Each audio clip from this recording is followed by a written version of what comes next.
Paraná tem uma malha aquática muito rica. São 12 bacias hidrográficas e mais de 200 mil quilômetros de rios e outros cursos d'água. Mas, segundo o Instituto das Águas do Paraná, que administra o setor, estes recursos apresentam altos níveis de degradação. Um texto no site do Instituto afirma, inclusive, que essa degradação vem principalmente da mecanização agrícola. Ainda que o governo do estado não apresente estatísticas quanto ao nível de conservação de água e de solo, afirma que há problemas. O escoamento de agroquímicos das lavouras para os rios e o assoreamento dos leitos por causa da terra que também chega até aqui são os mais comuns. Por isso, a Secretaria de Agricultura está alertando os produtores para que resgatem técnicas de conservação ambiental. Ainda, segundo o site da autarquia, até mesmo fontes de origens freáticas, os aquíferos que são subterrâneos e os poços cavados apresentam-se em sua totalidade contaminados por poluentes químicos, que o texto identifica como agrotóxicos e metais pesados. Há também os poluentes orgânicos, os coliformes fecais e bactérias patogênicas. Junto com a má qualidade da água vem o problema da erosão do solo. O assunto foi debatido em um curso de capacitação na gestão de recursos hídricos para o setor agropecuário que aconteceu em Londrina.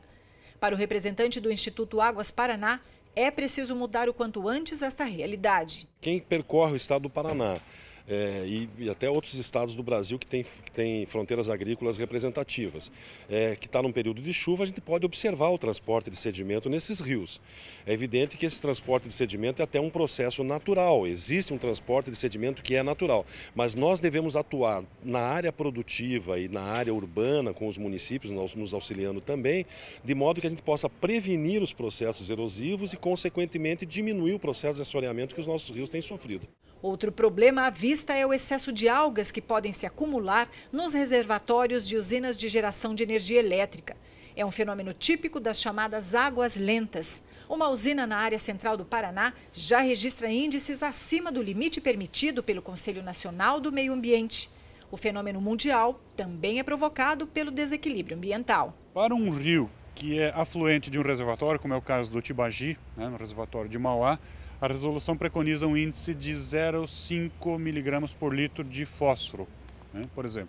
E nós estamos fazendo uma medição média de em torno de 0,56, então está um pouquinho acima já da resolução. A floração de algas é um fenômeno que acontece em águas lentas, como reservatórios, lagos, em função da presença de variáveis que favorecem essa floração.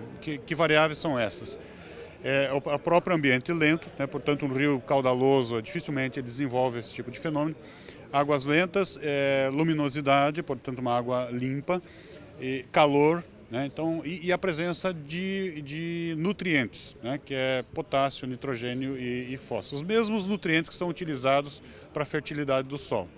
Então essas algas, com a presença dessas variáveis, elas acabam se desenvolvendo de uma forma bastante acelerada e criando esse fenômeno que a gente chama de floração de algas. Que a floração em si não é o problema é quando essas algas morrem e podem liberar toxinas que são prejudiciais para a saúde humana e animal. Para o representante da Confederação Nacional da Agricultura, o problema acontece mais por conta de um desgaste natural dos recursos. A questão da aplicação da tecnologia é vital e o ser humano impacta a sua vida e as suas atividades a partir do momento do nascimento. Você atribuir a degradação dos bens ambientais, dos recursos naturais, simplesmente a ação antrópica é um equívoco.